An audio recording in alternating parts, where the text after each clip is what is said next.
Narito ang balita mula sa GMA Integrated News.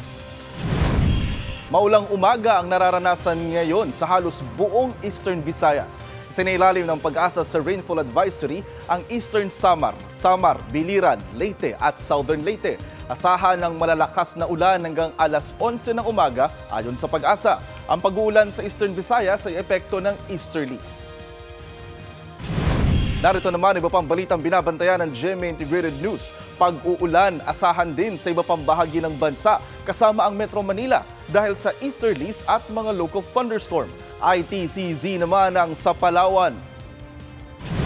27 billion pesos na health emergency allowance na hindi pa naibibigay sa mga healthcare worker ilalabas na bukas ng Department of Budget and Management.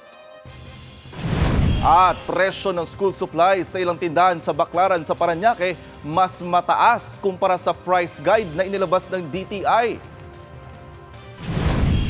Para sa mas malaking misyon at mas malawak na paglilingkod sa bayan, ako po si Jonathan Andal ng GMA Integrated News, ang News Authority ng Pilipino.